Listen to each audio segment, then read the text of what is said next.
Je ne pensais pas revenir ici un jour. Cette route, ces arbres, je les connais tous. Chaque aller-retour, toujours pour elle, pour Amy. Elle voulait qu'on arrête de se croiser à moitié, qu'on vive enfin au même endroit, qu'on ait une vie ensemble et maintenant elle n'est plus là, disparue, comme ça. Tout le monde me pose des questions. Ils attendent de moi des réponses, mais elle était malade. Je me devais de faire quelque chose, mais maintenant c'est trop tard. Je me dis que si je reviens ici, je comprendrai peut-être que je pourrai recoller les morceaux, trouver quelque chose, n'importe quoi, qui donne du sens à tout ça. Je dois savoir la vérité, oui, la vérité.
Salut James, tu vas bien?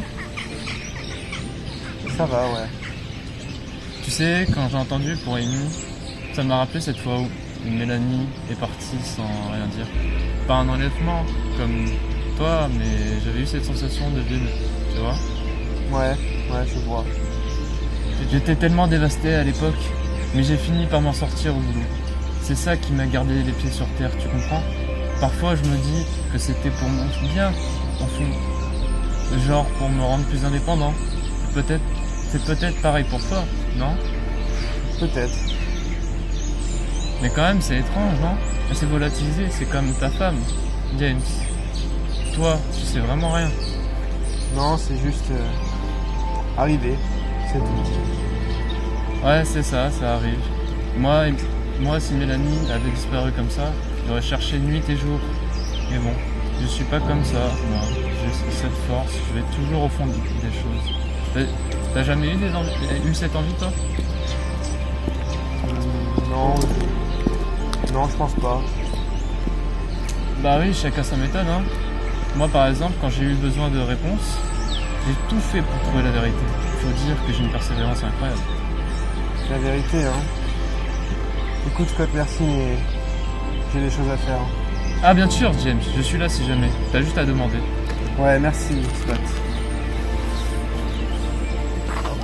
Scott, on est un peu occupé dans l'appartement de James, non, on est juste en non, juste le portrait. Quelque chose de l'appartement, c'est ça.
Oh, bonjour James. Je vous dérange? Non, pas du tout, vous ne me dérangez pas, non. Alors, comment allez-vous? C'est une période difficile, j'imagine. On fait ce qu'on peut, hein, ça va... On fait comme possible, comme on dit. Bien sûr. La vie continue, n'est-ce pas? Dites-moi, comment occupez-vous vos journées maintenant? Vous avez repris vos anciennes habitudes? Oui, enfin... Pas vraiment, j'essaie juste de passer le temps. C'est compréhensible. Chacun réagit à sa manière à ce genre de tragédie. Et avec tout ça, comment vous sentez-vous honnêtement de la disparition de Mimi? Je me sens, enfin... C'est encore un peu flou, vous savez, un jour à la fois, comme on dit. Flou. J'imagine que ça doit être perturbant de ne pas savoir. L'incertitude peut peser lourd, n'est-ce pas? D'ailleurs, où étiez-vous ce soir-là, le jour où elle a disparu? Oh, je rentrais du travail, je crois, je ne me souviens plus de l'heure exacte, c'est assez confus dans ma tête. Confus, bien sûr. Des heures, des détails, ça peut s'embrouiller, surtout dans de telles circonstances. Mais êtes-vous certain d'avoir été seul? Personne n'était avec vous? Non, personne, j'étais seul. Oui, seul. Seul? Dans une maison vide? Alors que votre femme n'est jamais revenue? Et vous n'avez rien remarqué d'inhabituel? Pas de bruits étranges, pas de signes avant-coureurs? Non, rien de tout ça. En fait, je travaille dans une ville voisine en ce moment et je vis dans l'appart que j'y loue. Ce soir-là, je n'ai simplement pas eu le temps de rentrer, voilà tout. Vraiment? Vous n'avez rien remarqué? Aucun comportement inhabituel de sa part? Pas de changement dans sa routine? Rien d'étrange dans ses habitudes? Non, enfin, je veux dire, elle était juste un peu préoccupée, mais je n'ai pas fait plus attention que ça, enfin... Non, il n'y avait rien. Ah, préoccupé. Curieux que je ne l'ai pas mentionné avant. Préoccupé de quoi, d'après vous? Je sais, elle parlait moins, peut-être un peu stressée, mais ça arrive, non? Oui, ça arrive. Mais souvent, il y a des raisons. Alors, une dernière question, James. Vous n'avez pas cherché à comprendre ce qui l'a préoccupé? pas poser de questions. Non, je veux dire, je pensais qu'elle me parlerait si quelque chose n'allait pas. J'espère que nous pourrons nous revoir bientôt afin d'en discuter dans de meilleures conditions. Au revoir, James.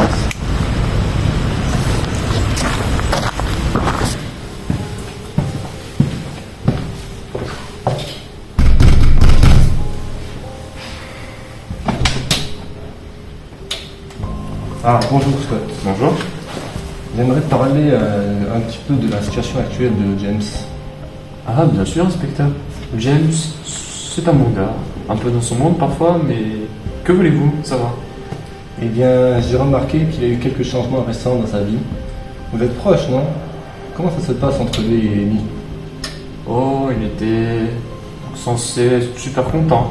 Je veux dire, ils avaient des projets, comme déménager dans la ville où je bosse. Ils avaient même commencé à vendre leur appartement ici. Mais depuis peu, c'est bizarre. Ils semblent un peu distants, je suppose. Distant, oui. Intéressant. Vous avez remarqué quelque chose en particulier à propos de leur aller-retour? Eh bien, James fait souvent des allers-retours entre ici et la ville voisine. C'est un peu étrange, non? Je ne suis pas un expert, mais il part pour des raisons professionnelles, j'imagine, mais ça semble pas si urgent. Cela pourrait être un motif intéressant. Avez-vous déjà discuté de ça avec lui? Je ne sais pas. Peut-être qu'il est un peu réticent au changement, mais bon, j'en suis sûr qu'ils vont finir par se décider. Oui, mais c'est curieux, non? Je pense pas qu'il se préoccupe tant que ça. C'est James après tout. Je le connais, il est souvent dans sa bulle. Et qu'en est-il des démarches pour vendre leur appartement? Ça a dû bien avancer, j'imagine.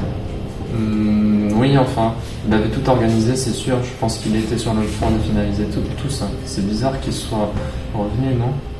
Bizarre, en effet. Peut-être qu'il y a quelque chose qui le retient ici, quelque chose qu'il n'a pas voulu mentionner. Vous pensez qu'il cache quelque chose? Je veux dire, James n'est pas ce genre de gars. C'est un peu maladroit parfois. Et James n'est jamais malheureux. Je n'assigne rien, Scott.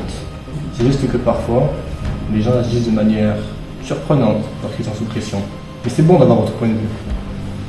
Oui, je comprends, je suppose. Et je suis sûr que tout ça va se passer. J'espère que vous avez raison, Scott. Merci pour votre...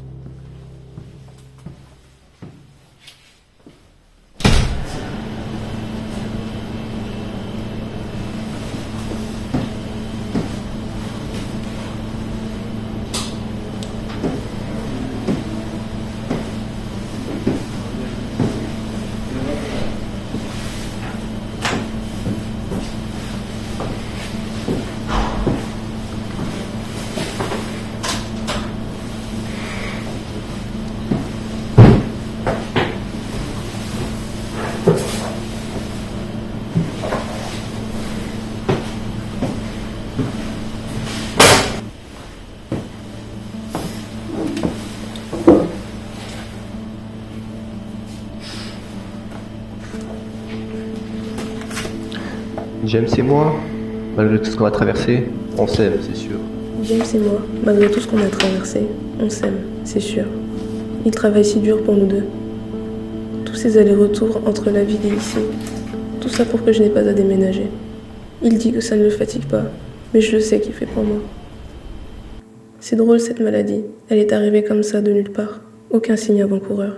J'étais en pleine forme, puis tout s'est mis à se dérégler. Et le traitement coûte si cher.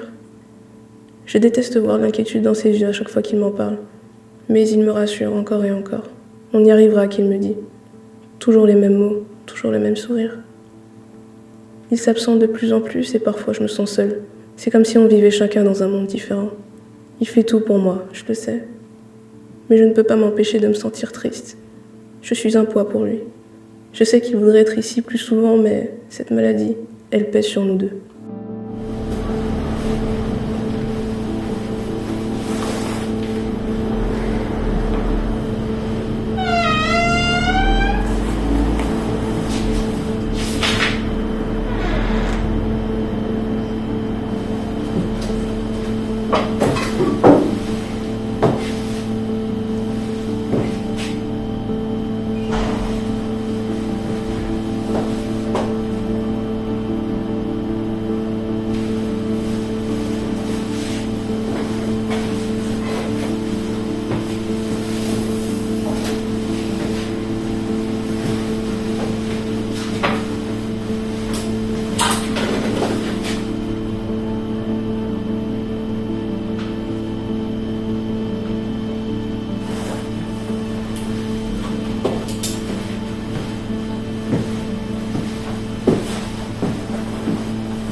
Un homme avec ce genre de comportement ne tient pas la vérité cachée bien longtemps.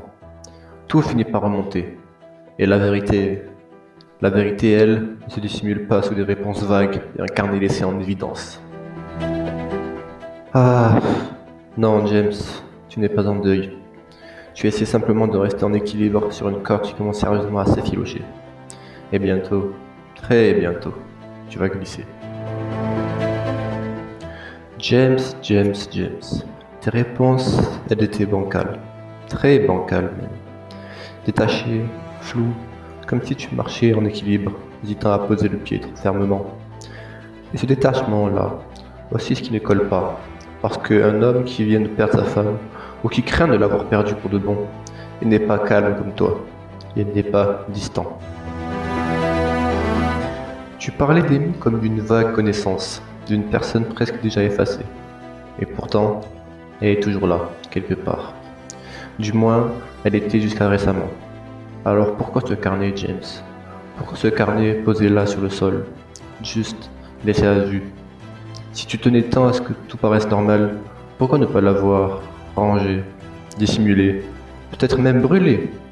Non, ce carnet, il reste là comme une preuve de ta négligence, de ton déni. Non, ça ne tient pas. Un mari, surtout un mari, qui aurait eu quelque chose à cacher, n'aurait pas laissé ce genre de traces derrière lui. Pas si les choses étaient aussi simples que tu le prétends, James. Et ces allers-retours, pourquoi tant d'hésitation? D'abord tu restes, puis tu repars, et puis plus rien. Tu reviens ici comme si tu n'avais plus aucun lien avec Amy, comme si tu avais enfin coupé tous les fils. Mais un homme ne coupe pas les fils sans raison. Tu étais censé déménager, vivre avec elle, recommencer. Alors quoi, James? Pourquoi ce revirement soudain? Est-ce que quelque chose t'a échappé? Est-ce que quelque chose a dérapé? Alors James, dites-moi la vérité.